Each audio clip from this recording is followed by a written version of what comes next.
Glad to be with you. Cartoons are meant to inspire, kind of get the endorphins going. Have you heard about the completion agenda? Has it sunk in here yet? That is, people finishing what they start, whether it's a certificate or an associate degree.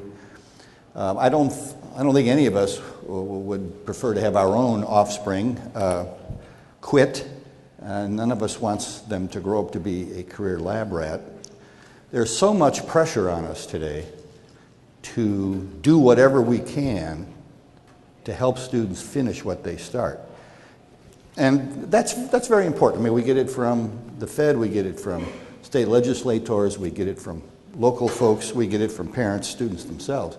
But finishing without attaining the kinds of skills, abilities, dispositions that will actually matter to a student after they leave here is a hollow achievement, right? We want to be sure that however much time they spend here, they leave with something more than they came with, and things that have value, and I don't mean just monetary, but personal, social, community value.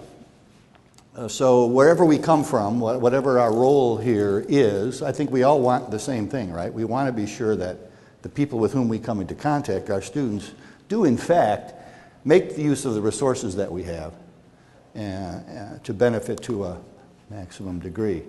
So I want you, the next hour or so, I'd like you to be thinking about your own work. Hopefully I'll say some things that will perhaps get you to think about what you're doing in a slightly different way. But what is it you're doing now that you not just would prefer to believe is having the desired effects on students, but do you in fact have data of some sort to show that? And what must we do individually and collectively? What are the issues that we need to address here? You know, we know a lot about how to teach and get students engaged and benefit in the desired ways. We just don't use it as often as we might or should. So for this to be of any value to you, you have to be translating some of the things I'm saying into your own work here, and then this discussion that will follow. Hopefully there'll be more discussions, but even more important than that, maybe even some action, right, that takes us in a desired direction. So I want to spend a little bit of time, just a little bit, maybe summarizing this cacophony of voices out there in terms of what we're supposed to be doing, what employers want from us, and therefore what I think our students need to know and be able to do, and then these notions of engagement, and then half a dozen unsolicited suggestions for you, right, which you can take or leave. I'm going to presume you're going to take them and figure out what to do with. So these statements here are not made up by me. They come from reliable, trusted, your most reliable, trusted source. That's our U.S. Department of Labor. We would say to students, to ourselves, you need to be prepared to do some different things. Maybe 4 or 5 different jobs, right, in your lifetime, right? Well, now the folks are saying by mid-career, changing 10, 12, 14 different, this is an average, of course. Some folks less, some folks more. To me, these are pretty startling statistics in terms of the kind of preparation people today need to survive and thrive. 30 million people doing something, working today in a job that didn't exist last year.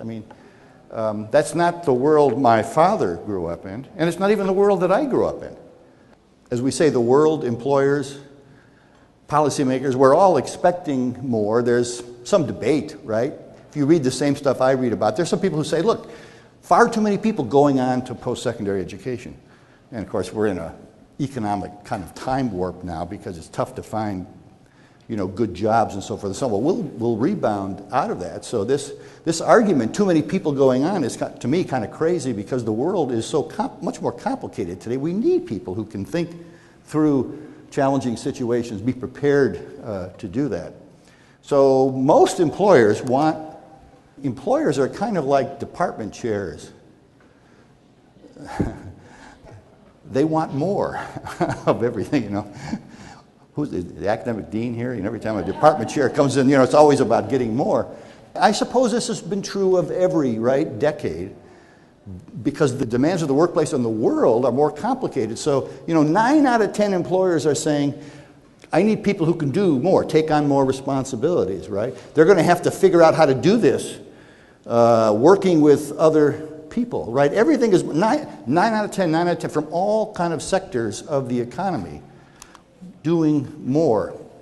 This outfit, the Association of American Colleges and Universities, has been on a campaign.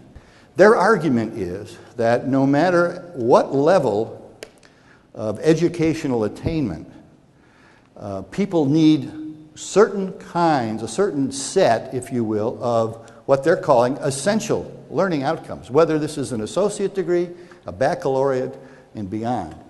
And some of the usual suspects show up here. I mean, you could find these words in your own catalog, probably. You know, familiarity with different views on different disciplinary views and so forth, preparing people to read, write, articulate in a persuasive manner. But this last category, I want to spend just a little bit of time on it and then later explain why getting students to learn how to think and reflect and tie things together is so important. Deep, integrative learning. And think about your own teaching, your own work with students. Where is it that you demand, really, that they put ideas together from different sources? Tying what you're covering in your class or studio or lab to other things they may be encountering here, in their home life, the workplace, church, wherever it might be. Where are we asking them to take what they're learning in your class and having them show us that they can actually put it to use? This is the great difference in American higher education from many of our counterparts around the world. We actually have always expected students to use what they're learning. Not that knowledge for knowledge's sake isn't relevant, but our work is to be sure students can put to use in valued ways what they're gaining from us. And then, of course, it's never been more important than people be able to appreciate what others who are different from themselves value, see as relevant, and so forth and so on. There's an outfit in Indianapolis. I come from Indiana. And in Indianapolis, there's an outfit called the Lumina Foundation for Education. Now, I'm very fond of Lumina because it's a philanthropic organization and it gives away money, and it's given me money to do some work. So I'm very fond of them. But more to the point, they have now developed a template for us to think more systematically and clearly about what a degree represents. This is kind of heretical thinking, actually, because we have many articles of faith in our world, you know, and one is if students take this set of courses, they have now qualified themselves for an associate degree. But there's almost no connection between that collection of courses and specified behaviors that degree is to represent. But you should stop and think about that. You can give yourself a big headache here. And most of the time we don't want to stop and think about it because we don't necessarily have the data to represent the behaviors that the degree... Well, I'm getting us confused. Point of all this is they think, like some others, that if we can be more specific about what we mean here, being able to integrate knowledge, being able to apply it, to be able to put it to civic betterment, if we had specific behaviors that we knew were supposed to result from our work with students here, we would be in a better situation in terms of assuring both our stakeholders and students themselves that they have attained a degree that's worth something. What I wanted to point out here is that this profile references what constitutes, in the minds of some people anyway, performance at the associate degree level. You can see bachelor's, master's. But for me, here's the bottom line as you think about how the various programs and services add up to a student's time here. Tony Carnevale runs this center at Georgetown. He's pretty much saying that whatever a student majors in is going to be irrelevant within months or a few years, because that major field won't necessarily represent anything close to what they're doing later. This is not to say that those of you who've spent all your life becoming expert in a field don't matter. Of course you do. But in terms of what students need to know and be able to do, they need what Carnevale is saying, a broad set of cross-cutting capacities. They need to be able to take what they're learning here and adjust, adapt, apply, continue to learn on their own. That's going to be what really matters to them several years down the road. Again, there's debate about this, but I'm pretty much persuaded that Carnevale is right. That is, if you're looking to prepare your students for a self-sufficient life, they're going to have the skills that will enable them to continue to learn on their own, right? How do we bring about this miracle where students are in a matter of months or 2 years of post-secondary work here, or more or less? What is it that will matter? What is it that will move them in the direction that we are after? Your job, I don't need to go through this. You know this drill better than I. But you have the most challenging task of any institution right now in our society. How many of you, when you started college, as we'll say it, started post-secondary work, how many of you had 3 or more of these characteristics? All right, how many of you, we've got about 10 or so. How many of you had 4 or more of these? Anybody with 5 or 6 of these? Yeah, somebody. You should not be walking. I mean, these are you sure? Take a pulse here, because this person isn't. It's making a little fun, but if you've had 3 of these in your background, according to the national data, the odds that you complete a baccalaureate degree, for example, is about 30% less than those who have had only 2 or 1.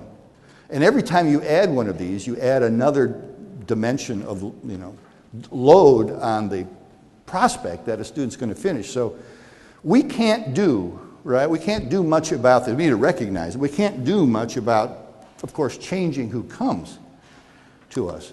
What we can do is to realize what are the factors that are likely early on, in the experience, that will make a difference in terms of increasing the odds that students will succeed here.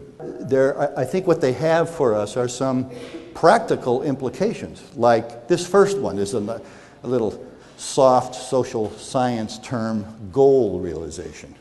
And what it represents is the capacity of a student to tell you, me, in plain English, why they're here. This is a personal statement, not one that a parent or a sibling, or someone else has given them to say whenever you're asked, what do you want to be when you grow up, or why are you here? But something that has been thought about, and then a student owns it. I mean, a student may change what they say in terms of why they're here. Over time, as they get more experience, they may change their view. So, the statement, because I don't have any other place to be right now, is not a very powerful personal statement that will likely yield the kind of student experience we're after. Goal realization, being able to represent in one's own mind and language motivations for why they're here. And by the way, the motivations don't always have to be highfalutin intellectual academic. You know, they might be because this is a place where my friends are and I can't imagine being anywhere else right now. Oftentimes those social ties, I mean, this is why we find learning communities where students take the same courses together, building kind of this social fabric, the classroom as the locus for community building and culture. I mean, this is very important that students have relationships with others, with peers, that they find satisfying and supportive. Sometimes that always doesn't wash well with us as we think about our work being mostly of the cognitive intellectual, but for many students, and not just 17, 18, 19-year-olds, often older students too, their motivation, in fact, the CESI data coming out now, some of you may have seen this, you know, the single most powerful reason students say they stay is because of the support and encouragement they are getting from their peers. I wish it were something more profound than that.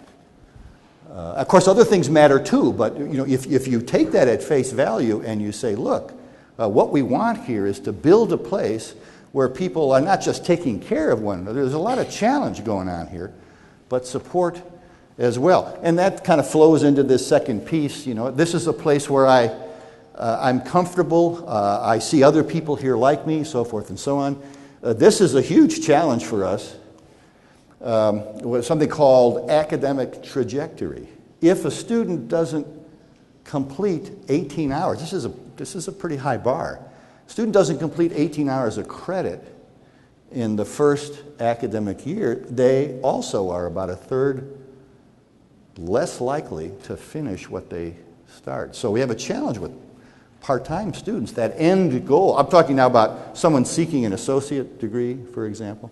And when many of our students are here for one course or two courses, that end goal is further out. Well, we know, at least intellectually, how important academic social support is. But I want to spend almost all of the rest of my time having us think about what it is we do, how do we design into this experience for students activities that will, well, I'll use some soft words here, induce them to spend time on the things that will matter to their learning.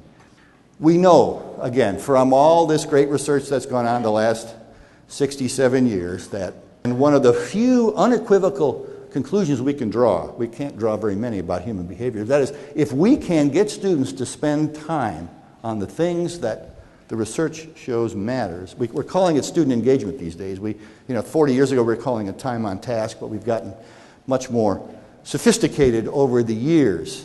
How do we get students, both inside our classes, lab, studios, as well as beyond, to devote time and energy to things that matter? But it's been going on a long time. We've learned more and more about the activities, the curricular structures, if you will, that matter to this. And it's pretty simple. But we know it's not who a student is when they show up at Greenfield Community College that will matter, where they're from or what their high school background was. That's not what will matter to their performance here. What will matter in terms of how much they benefit and learn is what they do. It's like any other part of our lives, right? It's not who you are that will make the difference in terms of how much you benefit. It's what you do. And what we do, what the institution does, I'll say, at least on the margins, can make a huge difference for many students. And we've learned these last decade and a half, at least I have, there are places that have intentionally redesigned how they introduce students to the institution and what they ask students to do in classes, again, lab, studios, outside of class. Very intentional and systematic about it across the institution, and you can see from their data persistence, completion rates that are better than they should be given the nature of students and how much money they have to spend and so forth and so on. And I want to draw on that. I want to try to convince you that as good as you're doing now, you can even be better if you can, in a coordinated, systematic way, introduce more of these practices. We know what they are. They've been around a long time. I mean, here's a list of 7, but there are others too that will no doubt matter. And they're pretty plain. They are accessible. You can show these to parents and to students themselves. You can show these to state legislators, and sooner or later, I mean, they get it. They may not get the nuances. We won't get the nuances, for example. I mean, there are some things in here, as clear as these are in our mind's eye, there are things in here that probably aren't exactly what you think they mean. Like, at least where I came from, there's this old saw that more contact with faculty, teachers, is better than less contact. Anybody disagree with that? On average, better for students to have more contact with their teachers than less. Except when you look at the research, the students, this is on average again, students who say they have the most contact with their teachers actually, in the first year, actually also report learning the least. Should we end on that happy note, or? Plausible explanations for why. Often, the students who are spending the most time with us are the students who are having the most difficulty, struggling. Their writing is not up to par, and they're getting feedback about that or other aspects of their performance. So they are in our company, and it's important those conversations go in a desirable direction, but it's also frustrating, sometimes frustrating for us, but very frustrating for students. So there are plausible explanations for that. My point about this is, and it's from lots of other work too, it's not the fact that we're in company together, it's what transpires during that interaction.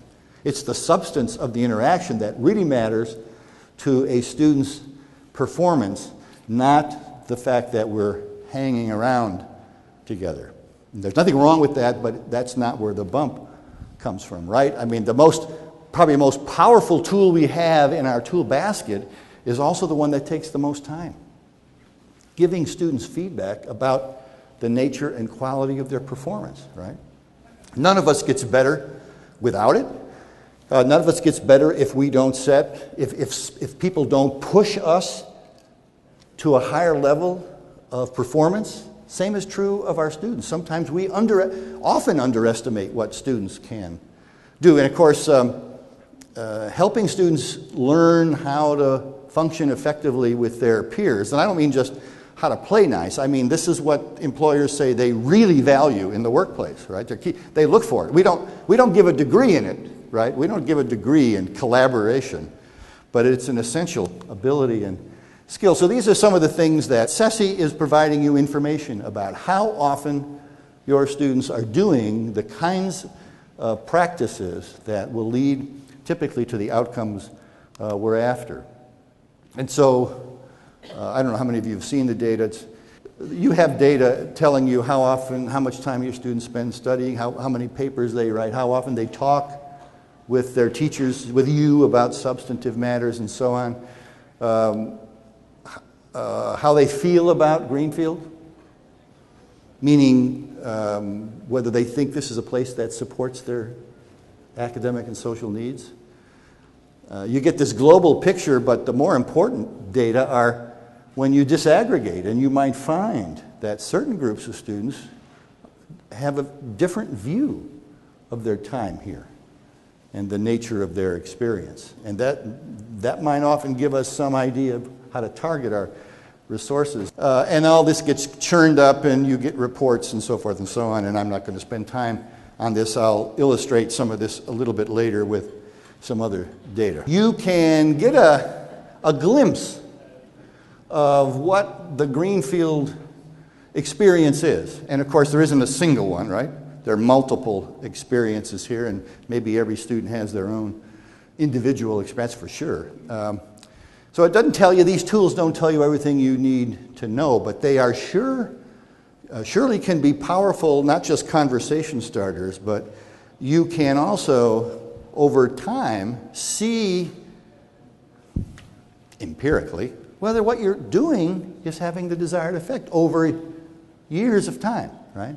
Put in a new, different kind of first-year seminar. Let's see 3 years later whether that first-year experience looks different. I mean, that's the point. So we know some things generally, and knowing things generally can help us think more specifically about our own experience here. We know, just as we thought from the beginning, because all of our questions are about things that matter, we know that the more engaged a student is, the more time they spend studying, the more they are interacting with us around substantive issues, the more, believe it or not, the more time they spend preparing for class, on and on and on. The more they do the things that matter, their grades are better. They're more satisfied. They're more likely to stay. And this is on average. We're not making this up. It is so.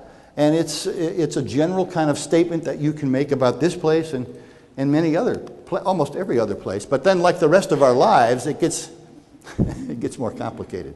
Some things matter a little more for certain students than others. That's what we call a conditional effect. You can go home now and tell your friends over dinner, I learned what a conditional effect is. Some things matter for some students more than others. And then there are, and this is really important for our work here, there are compensatory effects of engagement. Now when I say, when we compensate for something, what's happening? Do something different to avoid a negative effect? That's on the mark. Another twist on this, when we compensate for something, we are making up for a gap or a shortfall. Similar ideas, right? Similar ideas. Engagement, I'm going to show this in a minute, engagement has compensatory effects, and hold on to your chair, it has those effects for the students who most need the boost. And finally, there are things, certain things that have really unusual positive effects. I'm going to come back to that too in a minute, and that's why we want to be thinking about what we're doing here at Greenfield and who gets to do them and how well they are. So on average, we know that there are certain groups of students who are more likely to do more of the good things more of the time. Yeah, on average, women study more than men. Now, see? Don't look at me. Yeah, I'm not holding up a mirror either. And of course, full-time students do because they have more time, right? They ought to be. And the students who live on or near a campus, the resources are closer. You don't have to go out of your way, and so it is. And so it is. But let's remember, we're talking about averages here, right? We're talking about the mythical average person that doesn't exist, right? So what this means is, while if you look at your SESI data, you'll see that women here study more and interact more with their peers, yada, yada, yada. That's not true of all women, right? And so what you want to find out from your data and other sources is, let's just stay with women, for example. Are there some women here, are they in a particular program of study where their engagement doesn't seem to be at a level that we think would be acceptable? Again, it's about disaggregating the data. There's something more, it probably doesn't affect most of us in this room, but our challenge today is making sure that, for example, policymakers don't misuse these data when they look at our performance. So you see a very similar pattern with SESI, and there are some surprising things that SESI data are showing. Students, for example, who've been in a developmental course, I should say, students who've been in one and passed to move on to the next level of instruction, are more engaged overall in terms of their experience than others. If you've gone to an orientation program, this is a pretty kind of a soft indicator, but the SESI folks now, I was talking with them about 3 weeks ago, they now have data from all over the country. And orientation is required orientation makes a huge difference in terms of a student's overall engagement through the first year of study. Now, maybe that's not very surprising to you. So you're going to be seeing some of this stuff come out of the SESI shop, and there are a number of other promising practices that they are now, I don't want to say discovering, because I think we probably have had this intuitive notion, but now the data are becoming out pretty plain. We've got a little block, but this is the students who've been in a learning community. I mean, one of the things that the two-year sector has done for American higher education in the last 15 years is pointed out the value of students taking the same classes and studying together. Well, let's move on. Oh, now this is the great part. This is where the data slides come in. These are actual end of first year grades. 20,000 students, 18 different institutions, big enough to make a difference. And this is our measure of engagement. And this is the midpoint, the mean, the average, right? And here are students who come in at what we can euphemistically say different levels of pre-college preparation. We've got three different groups of students here, and they're really different in terms of their so-called pre-college preparation, right? So you got the highest scoring group. You can't really make out the colors very well, but this is the highest scoring group, right? And then there's a middle group and there's a lower. There are two major takeaways from this chart. Okay. Those who are less well prepared actually show greater gains in terms of their grades as a result of the compensatory effect of engagement. So as students move in this direction, you know, they be less engaged, more engaged.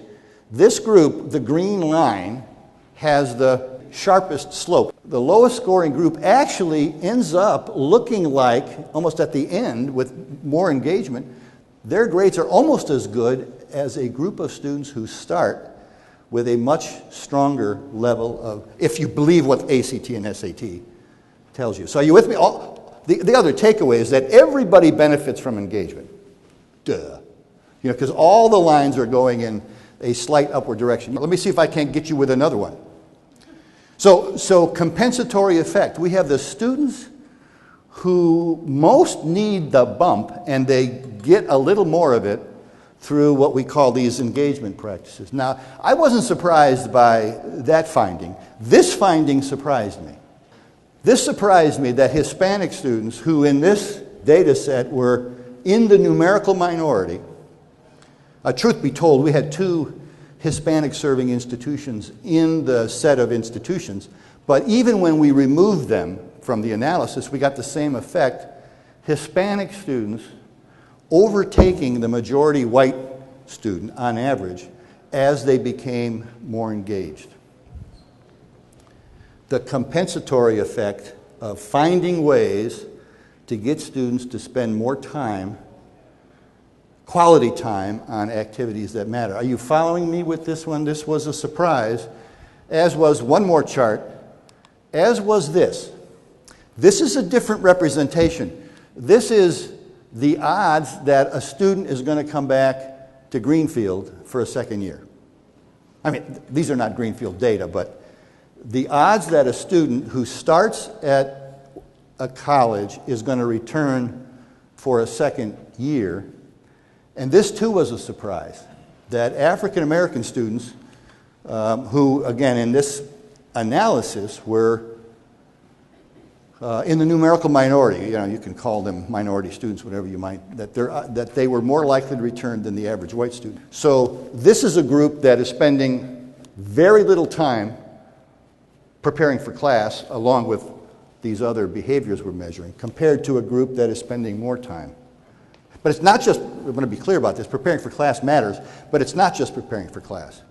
It's also how often you've met with an instructor to talk about ideas, how often you've worked on problems outside of class with peers, how often you've worked on class-related problems inside of class, things over which we have these kinds of behaviors. So we've got another illustration here of a compensatory effect of engagement for students who in most instances need the bump. Finally, it turns out that students who do these things we're calling high impact have very, very positive profiles. And we've written about that, and apparently you've circulated it or whatever it is. And this has been a pretty delightful surprise to me. These are practices that have been going on for centuries in institutions, and we've just in the last few years taken a systematic look at them. They're often thought to be add-ons, things that it would be nice if a student could study away, or it'd be great if a student could do research with a faculty member or a staff member. It'd be really nice maybe if a student could do an internship or something like that. It'd be nice. It turns out that if we could get students, we could arrange programs where students do one or more of these, the odds will increase. I'll show you some data in a little bit, that they'll finish what they start, but moreover, that they'll gain more.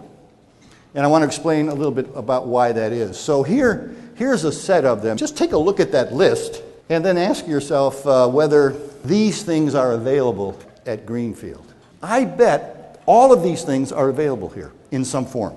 I'm not going to talk about what these are, but we'll have a chance to look at the effects of some of them here in a minute. But you've got a sheet that does briefly describe them. Now, you may have all of these, but here's a good example. We have at least one program that has whatever we think a capstone is, which is a specified point in time where students are, I hope, in this instance, asked to show what they have learned, and a structure in place where they, in that place, are bringing together the key ideas and so on of the entire program.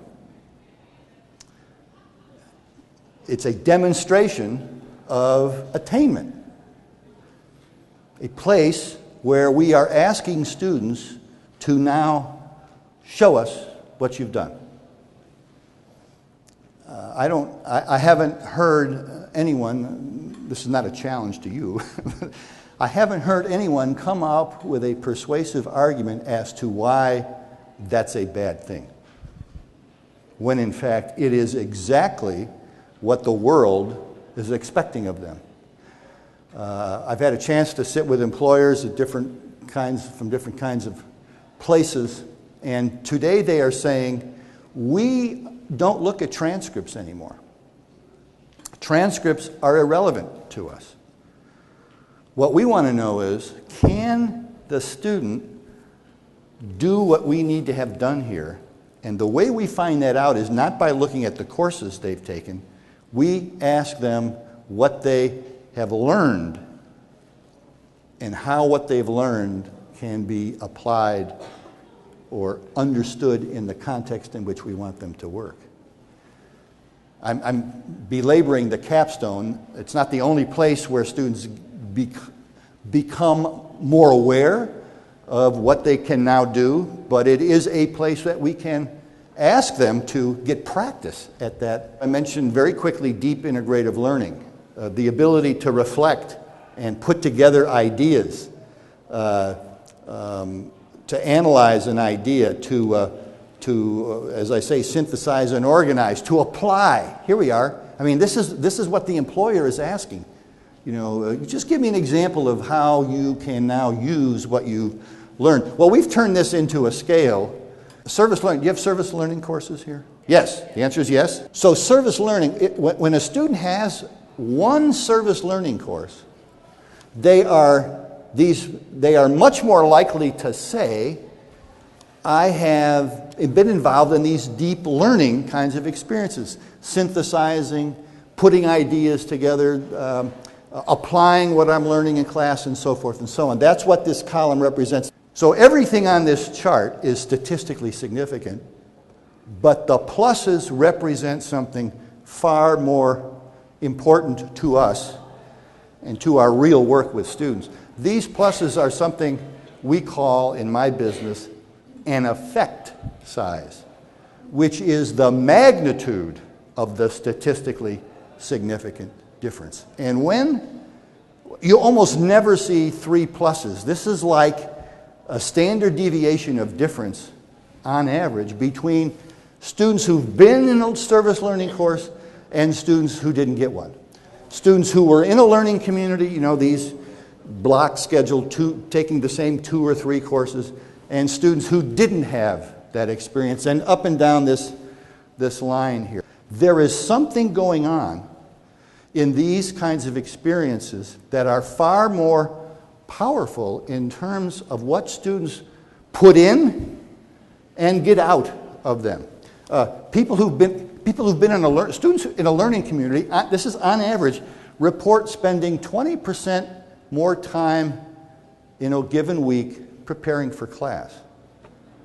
I mean, what the heck is that about? Surprising to me that we have these findings that are so strong, and yet we don't know how good these experiences are. Not to put my nursing colleague on the spot here, but you know, some service learning courses are not as good as some others. I mean, you don't have to admit that here, but you know, the structure, how well they're delivered, and so on. So these things can be uneven in their implementation, and we're still getting this unusually positive effect, right? Why? Well, here's the beginning of the explanation for why. These are our measures of engagement. Academic challenge, the number of papers written, the degree to which faculty members set expectations for students' performance in their class. You know, there's one question on here. How often do you have to work harder than you thought you could? Right? Active and collaborative learning. How many class presentations? How many times did you work with students outside of class on class-related, you know, structured problems and so on? How often did I get feedback? How often did I talk with my teachers about issues and ideas, right? And the extent to which a student sees the campus as being supportive. The takeaway here is that if you've been in one of these, you're more engaged across the board. It's kind of a crazy thing to imagine, but I think we have some explanations. When you've done a service learning course, or when you've been in, I already said, you've been in a learning community, on average, you're spending more time per week preparing for class. Why? There is a peer effect going on here. You are spending more time with others in the same course or taking similar classes on substantive tasks. This is huge in terms of socialization to the college, but also in terms of supporting one another. Remember I said at the very outset, Ceci's finding that support from others, peers being among the most important group, is really huge for people deciding to stay, to stick it out, right? But these things just consume, they induce students to spend more time on them. If students don't sign up, sometimes we don't give them the option. You know, if you're going to take Foundations of Nursing, you are going to be in the field. You've got a service learning component. Now, maybe not every program here will find service learning to be the high impact experience that they can connect with, but there are others. There are other high impact activities on this chart. When students are together in the field, this is huge, but this can happen in class, of course. But what happens when students go off on, I don't say on their own, but when they are in a learning community or when they're doing service learning or an internship, their guard is down. They see and hear their peers, for example, talking about things that they may never say in the classroom. Surprising things. Things that they would not have predicted, and they have to work with these students, their peers, in a productive way, and it begins to mimic what life is like beyond the college. That's the nature of our world, right? And that's not only do employers want it, but we want it for our students. I mentioned feedback in passing earlier. The kind of feedback students get in these high-impact experiences is also different. This is not necessarily your comment in the margin of a paper or on an email exchange. It's often in real time, right? It's, holy cow, we're drawing blood. Did you see how she screwed that up? Quick, come here, we gotta stop the bleeding. Now, that's a crazy example, but I mean, there are things that happen in lab experiments and studios and so forth and so on where the practice is, the application of the content, the abilities we're acquiring in class, and you got to demonstrate and then deal with how well this is coming off, right? Feedback, you get it. The journaling is the illustration of reflecting, right? And that's key. I mean, that's why I highlighted it here. But here's the deal. I submit to you, he said, definitively, a lot of your students come here and they don't really know what they want to do, right? Equally important to their self kind of realization and thinking about what this place is and can do for them, they aren't able to make a connection between that intro to psychology class, that philosophy class, that history class. It seems so irrelevant to their world, right?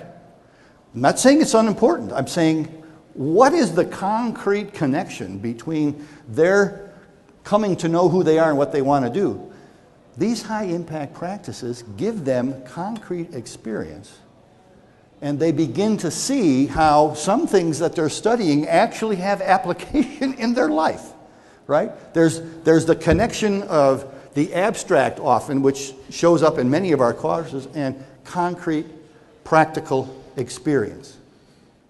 So, for example, here's a student pilot who aced all the written material, but when it came time to, well, you get it, right? It's a joke.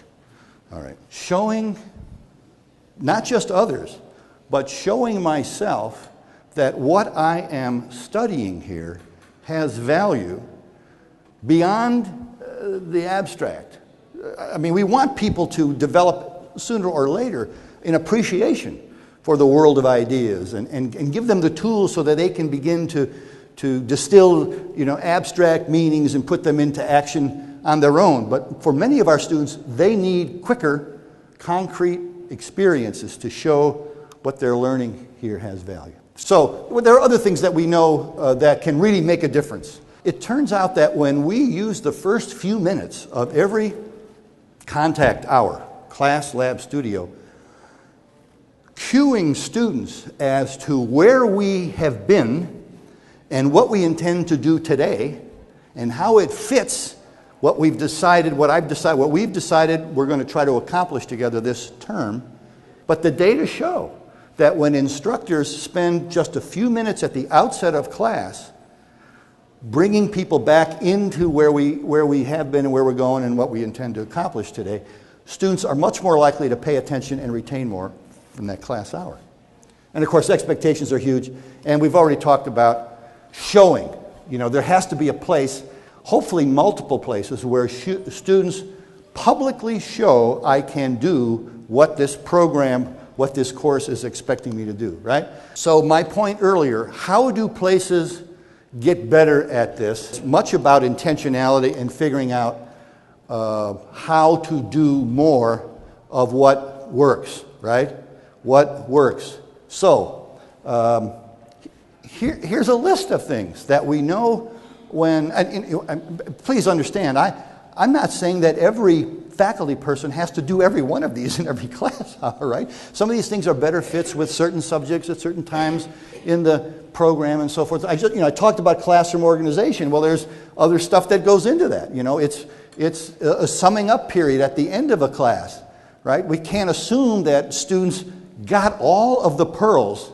They're walking away with every one of those objectives down pat from this last 50 minutes. So we need to spend some time doing that. A lot of other things we can do. Now here's where I begin to gore your ox, as we say. So this is stuff coming out of, I'm not making this up, well, I'm not making most of it up. I'm making some of it up. Come on, Rick. All right, so here's one. My colleagues in the 2-year sector say, this also applies, by the way, to the 4-year sector. We, by allowing students to start a class 3 and 4 weeks into an academic term, we believe we're doing the students a favor. Things got in the way, they didn't know, they weren't here on time and so on. Well, it turns out that, according to the data, students who start late do fare much worse than students who start on time. You can kind of work this through. There are great pressures on us. I mean, I'm not trying to trivialize this. I mean, the way institutions are funded can sometimes, state policy can have us do the wrong things. And we want to have, at census taking time, as many students on the rolls as possible. But when students start a class late, most of them either don't finish or they don't finish because they're behind. Somebody will say, no, our policy is 10 days, and then a faculty member will be saying, that may be the policy, but that's not the practice.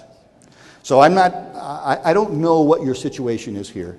I'm saying that what we're going to hear more and more nationally is, what we're finding is that most students who sit for a for example, math placement test, who haven't had math in 4 or 8 or 10 years, you know how they do? They do awful. Most. But if they've had a week of refresher math, many of those students who look like they should be in the lowest level math class really ought to be placed in a tier or 2 higher.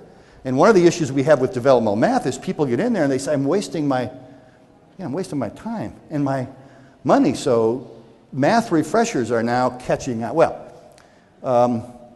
I'm sure you don't have a DWF problem. A course where some large percentage of students really don't get credit.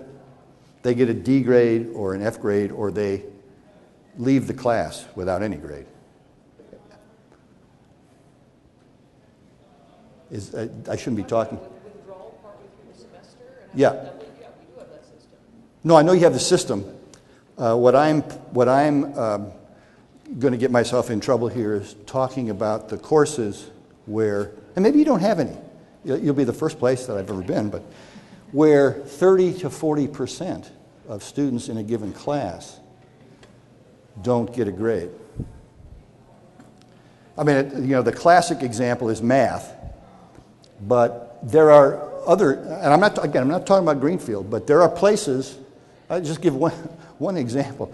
It's a large university example where there are 16 sections of Introduction to Political Science taught, and 2 of those every semester have a DWF rate of almost 40%, meaning 40% of the students who signed up and paid tuition for that class are not getting credit for it toward graduation. And the average for all the other, same class, Intro to Poli-Sci, is about 12 to 14%.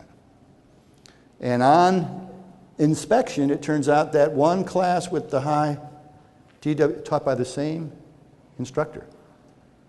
Shocking. Well, it's crazy. How can it happen? And how can it happen over and over and over? Well, first, do we have this? Where are the issues here? And who and what shall we try to do about them, right? And I'm not suggesting there's a surefire way. All right, well, the point here is promising practice in the 2-year sector is now a hot topic, and there is now enough data to suggest that certain things are more likely to work to students' benefit than others. Money matters, right? I mean, money matters, but it's not how much you have. It's what you do with it. Now, that's a simple statement for me to make. That was really the story of this Moneyball. How many of you saw the movie Moneyball, right? A few of you saw the movie, right? So the athletics, that team, they had to do something unusual. They had to find really good players who didn't cost very much. And they did it how? They strategized using statistics, data. Yeah, right? Well, we got data, but we don't strategize. We got tons of data, but you know, we're one of the industries that has more information than it knows what to do with. When we looked at high-performing institutions, we looked at 20 institutions that had better than predicted, graduation rates. And they also had better than predicted engagement scores on NESI. But the bottom line was when we had independent analyses of budgets and where they were spending money, and they were different. I mean, some institutions had a lot of money, relatively speaking, some had none. I mean, again, in comparative terms. Texas El Paso and Cal State Monterey Bay, they just didn't have any discretionary money, but it wasn't how much money the institutions had to use, it was how they apportioned it. And this is where we start thinking about how you decide priorities within the institution. We can talk more about that later. One way we free up money is to not do things that aren't working, and yet we're funding them. This is not about reducing staff in areas. It's about figuring out what really is having the desired effect and what is not, because we're going to have to move some resources around. You can't create, for example, more high-impact practice opportunities for students, probably without moving some resources around. And if the goal is greater engagement, higher persistence rates, what would it take to get every student at Greenfield to do a high-impact practice in the first year of their time here, first course? Should we even bother? Well, so somebody asked the question earlier, do these things, is there a compounding cumulative effect of these things, right? You asked this question? So here's California State University, Northridge. This is a Hispanic serving institution by federal definition, okay? And so they look backwards to see how many students did a high-impact practice. That list you saw, you've got the list in front of you. And they wanted to know whether the effects were kind of similar for their Latino population and other students. And these are 6-year graduation rates. That's what the Fed uses now, right? So if you were a Latino and you did not do a high-impact practice during your time, this is not just in the first year, but at any point, fewer than 4 out of 10 got a degree in 6 years. But if you did one, that number jumped to almost half. Half of the students who did one finished. And if you did 2, here's your compounding effect. 2/3 of the students who did 2 got a degree from Cal State University, Northridge in that 6-year window. And you see a similar, though not as pronounced, compensatory effect for other students. Surely there's some self-selection going on here. But these data are so powerful, and there's other data coming out of Chico State and Cal. The Cal State University system is trying to figure out how to take this to scale. As some of your colleagues are in the 2-year sector. How do you get every student to do one of these things? How do you restructure it? These are demonstrably large effects that have caught the attention of policymakers, not just in California, but elsewhere. And employers love this stuff. I mean, that's why part of the reason nursing does what it does is so tightly connected to its practitioner field, right? Not true of all of our programs and so forth, but employers, they would much prefer, as you know, someone asked the question about internships. We don't even know how good the internship is, but what an employer knows is if you've got a substantive evaluation of your performance in a setting that's kind of like what I got here, I'm more likely to bet on you than someone who may not have a feel and understanding of what we do. Here's a problem. This is apropos to your question. For some of these high-impact practices, well, 2 of them, service learning and learning communities, there's no really difference in terms of the proportion of students from different backgrounds who do them. In part, it's because a lot of institutions are now requiring it at some point in the first year. But fewer, going back to the compensatory effect, fewer first-gen students, by their own report, do these things in the first year. Fewer part-timers, now we're getting into your sweet spot.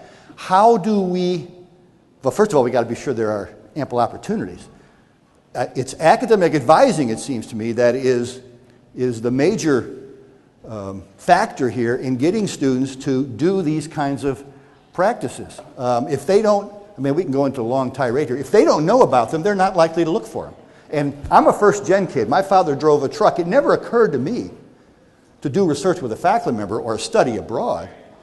It wasn't part of my dinner time conversation. You know, that book by Mike Rose, Lives on the Boundary? Have you read that book? I mean, it's a terrific book about his coming of age and being 18 and dualistic and thinking everything is black and white and being a devout Catholic, and if you're a devout Catholic and you're 18, the whole world is ordained, God has got you figured out and you're not going. And he goes to class and he doesn't understand anything the faculty members are saying. He's never heard the words. They were never spoken around his dinner table. I mean, it's a very moving, powerful book about how we think we're communicating to bringing students into our world, but in fact they've never ever heard the words and they're totally dumbfounded. And the conclusion he drew after a couple of weeks of classes is, I do not belong here. But there's a powerful intersection here between where students are developmentally and how we try to communicate with them and what we try to communicate. I bet, I'm just guessing, that a lot of your students will work. What if we actually thought about work as an educationally purposeful venue for us to get students to apply, integrate what they're learning? So this is that's the desk in the Student Union at the University of Iowa, where I waxed eloquent on this, I thought. Their Division of Student Affairs picked it up. And so they said, they just asked for volunteers across the campus, whether you'd be willing to engage in a semi-structured activity where all you had to do was to put students in small groups and occasionally talk with them about what they were learning on the job and how it applied to their classes and how what they were learning in classes applied to the job. I mean, it was not a very sophisticated interview protocol. They got people in health, the housing unit, the union. The librarians came on a year later. Remind me to tell you about that funny story. Librarians, a lot of students work in university libraries. Librarians, are any librarians here? We're all, what we need to do is to talk to you two people because you see students at their most vulnerable, right? When they ask you things about what they should be looking for, and the rest of us would be horrified. Here's this not altogether sophisticated focus group protocol, right? What are you learning on the job that you are using in your class, and what are you learning, to cut to the chase? When you ask students about these questions, you get silence. You get kind of this shuffling, it's like the shuffling of the feet, and furtive looks around, and can anyone else answer that question? Because no one has ever asked them to make the connection. Can you say goal realization? But when you bring them along, and as they did at the University of Iowa, simple 2 or 3 discussions, you see some fairly, and these are statistically significant differences, where you got 6 out of 10 saying, guess what, my supervisor helped me see what I was studying actually mattered to what I was doing, and vice versa. Helping students see through their own lens, in their own language, preparing me for the world. Of course it didn't help improve their written communication skills, because it wasn't about that. It was about helping students make meaning and seeing connections between things that they had never seen before, which is going to be a huge positive predictor for their success later in life. Look at this. Connections between my work here and what I'm studying. That's what you want to have every Greenfield Community College student have going on in their mind's eye. Not only giving them permission to look for connections, but helping them see them through these kinds of conversations and others. Critical thinking, part of it is what happens through service learning. You get students reflecting, they get better at it, they learn how to do this on their own, and that's what they're going to have to do later, right? All right. Finally, everything you already know. I mean, this was Jim Collins' work, now dated, right, where he looked this organizational guru looked at all the looked at the highest performing for-profit businesses, right? This is what he did back in the late 90s. And among the things he found were things that we've already experienced, right, in our life. And that is, you can't do just one really cool thing and bring off, this kind of systemic organizational improvement, right, effort. I mean, the way these high performers got to be that way is they stayed the course for a long period of time. Then Collins does another study just a few years ago. This is his latest book as far as I know. He was curious about how what happened to the high performers that went into the toilet. These organizations that were at the very top of their sector, and some of them not only lost market share, but began to tumble way down on the pecking order. And his operating thesis was they probably just were beginning to think so much of themselves that they started to coast, right? That they didn't think they needed to continue to do the hard work and so forth. But that wasn't it. These organizations tried to do too many different new things at once. And they weren't resourced to do it. They didn't have the right talent in place. They found themselves spread too thin. They got away from their core mission. Other things that we've heard a lot about that in our own business. So it's a cautionary tale. So I'm at the end, and I find it much easier to end with something that nobody understands, including me. So you draw from Aristotle, right? No one's likely to challenge you on Aristotle. But it's reminiscent of John Dewey. Those of you educational psychology people, right? I mean, we learn by doing. Even Aristotle got that. So when we talk about some of these things and we say, how do you do it? We can never do that. Nobody here knows how to do that. It's going to take. There isn't any other way but to to start, not just pull the trigger wildly, but to identify 2, 3, 4 things that we either are doing now and need to bring to scale, or things that if we did them, if we tried them, we could make high-impact practices, for example, quite a difference here. So we have to insist, each of us individually and as a group, that we do what we know and others know. And this isn't just about feeling really good about what we've been doing here, and we're going to continue to do it because I feel really good about it. I own it. I developed it. It's mine. Do we have data to show that what we're doing is having the desired effect, right? And there should be I got all sorts of shoulds now because I'm leaving. Resource allocation. Show me whether investing this is going to make a difference.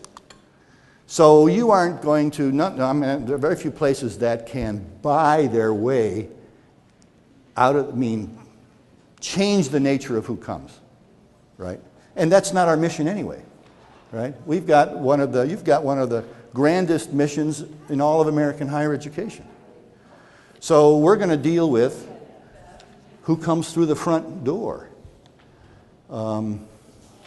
We have to. And every time we start a conversation like this or we end one, it is really about the culture of the place that has to change. I don't know anything about your campus culture. But most of what we end up doing is because of the norms and ways of knowing and belief systems that have grown up around this place, and we end up pretty much buying into them. Even the newcomers have to figure out how to behave, right? So we surely won't get very far if we don't think about the culture of Greenfield. Sounds flat, I guess, at this hour of the day, but it is not fundamentally about money, or at least, if we get stuck and we don't have enough, then we go nowhere. What we have to get our minds wrapped around is the things that matter typically don't cost that much more, but we do have to think about moving some resources around to get them done. Question is whether we want it bad enough.